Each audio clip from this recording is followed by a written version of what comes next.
Hello and welcome to another planning appeal case study video. I'm John Peters, and in this video I'm going to explain how we overcame a recent refusal by Gedling Council for one of our clients. This planning appeal was to overcome the refusal for a proposal for a carport to the front of the property, including solar panels on the roof slope. That was refused by the local authority planning department. Our client was initially booked in for a free no obligation consultation to run through the refusal reasons that had been used by Gedling Council and to evaluate if an appeal was viable or if an alternative option would be best suited for them. The free no obligation consultation, which in this case took about 20 minutes, found that the case was viable for appeal to the Planning Inspectorate, taking the decision away from the local planning department. This case was refused by Gedling for the following reasons. In the opinion of the local authority, due to the size, scale, design, materials and siting of the carport on a higher land level that in adjacent highway and being the only building structure forward of the established front building lines of the group of properties, is considered to have a detrimental impact on the site, street scene and surrounding area.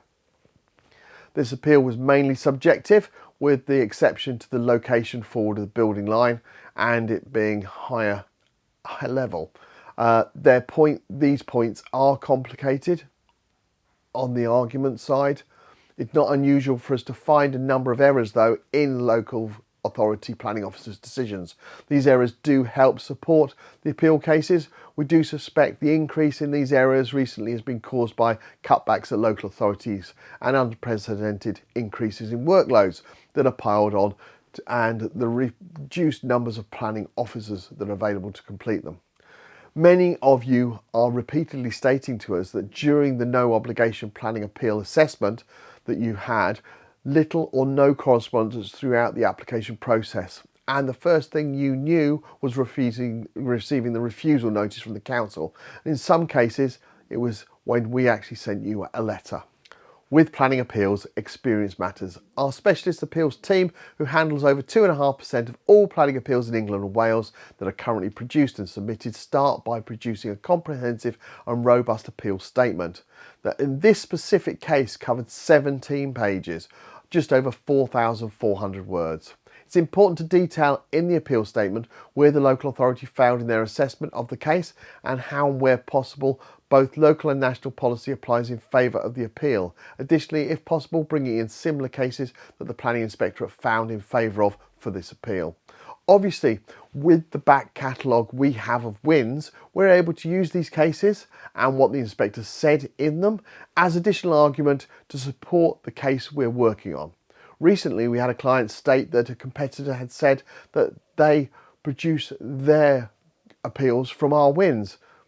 I suppose that's a compliment to our team, but obviously with that method it does not give them the underlying knowledge to be able to adapt arguments to the specific case. It is important to know that no two cases are the same and the arguments need to be produced for the specific case in hand.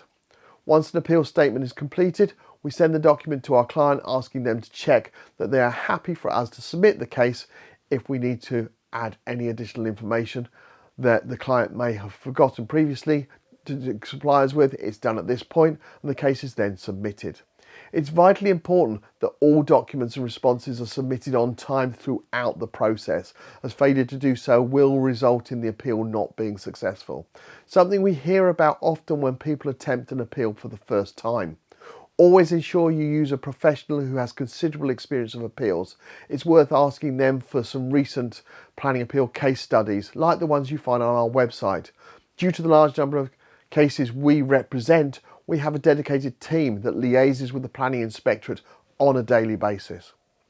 For this appeal, an independent planning inspector from the Planning Inspectorate visited the site on the 8th of July, and we are pleased to confirm the appeal was upheld and permission was granted on the 17th of July in a 2-page appeal decision notice. If you'd like to find out if we can help you with your planning appeal, complete our online form on our website www.planningappealsuk.com and our new case support team will arrange for a free no obligation consultation with one of our planning appeal assessment professionals. Would you like to find an appeal case study for a certain type of application or even in a selected area?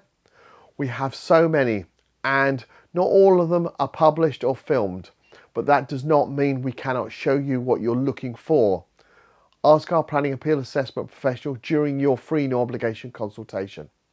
Thank you for taking the time to watch this planning appeal case study video, and I look forward to producing another one very shortly. Thank you. Bye.